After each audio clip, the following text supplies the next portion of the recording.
आज का दिन दुख का दिन है, आज का दिन गम का दिन है, आज का दिन बहुत बड़ी कुर्बानियों का दिन है। आज का दिन 10 मुहर्रम का दिन है। जी हाँ, आज 10 मुहर्रम के बाबरकत दिन में 100 मरतबा सूरत इखलास का ख़त्म पढ़ा, अपनी इस्तात के मुताबिक बच्चों में चीज़ें तकसीम की और अपने मरहूमीन समेत पूरी उम्मत मुसलमान के लिए दुआ की। आज जब सुबह उठी तो उठते ही मैं दुकान पर चली गई और वहाँ से मैंने थोड़ी सी चीज़ें ख़रीदी ताकि मैं बच्चों में ख़त्म पढ़ के इनके ऊपर बच्चों में तकसीम कर सकूं। ये एक छोटी सी नेकी की कोशिश थी। और फिर जब मैं रास्ते में ये चीज़ें लेके घर वापस आ रही थी तो यही सोच रही थी कि आज का दिन हमारे ज़िंदगियों में, उम्मत मुसलमान की ज़िंदगियों में कितना बड़ा है।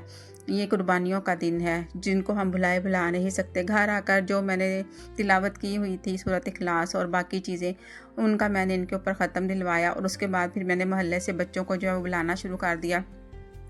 बच्चे आ रहे थे और मुझसे चीज़ ले रहे थे और साथ साथ मेरे से ये सवाल करते थे कि आंटी आप ये चीज़ें क्यों दे रही हैं।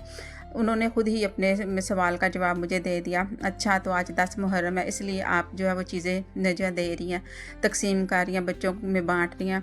तो मुझे ये सोचकर और बहुत अच्छा लगा, सुनकर भी बहुत अच्छा लगा कि बच्चों को इस दिन की अहमियत के बारे में पता है। हमें अपने बच्चों को जो हमारी तारीख़ है या 10 मुहर्रम की, उसके बारे में ज़रूर बताना चाहिए।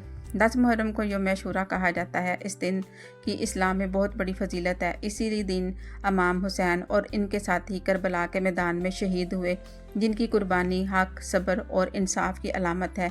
इसीलिए मुसलमान इस दिन इबादत, तौबा, सदका और नेक अमाल की तरफ ख़ुसूसी तवज्जो देते हैं।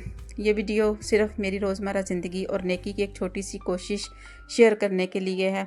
अल्लाह ताला हम सब की इबादत को कबूल फ़रमाए, हमारी दुआओं को कबूल फ़रमाए और नेक अमाल कबूल फ़रमाए। आमीन आमीन। बस आप भी मुझे बताइएगा कि आज आपने अपने शोहदा को, अपने जिन्होंने कुर्बानियाँ दी हैं, उनके लिए आपने आज 10 मुहर्रम का दिन जो है वो कैसे गुजारा। अगर आपको मेरी वीडियो पसंद आए तो आपने इसको लाइक भी करना है, शेयर भी करना है और सब्सक्राइब भी ज़रूर करना है और कमेंट में अल्लाह लिखना है। मिलते हैं अगले ब्लॉग में।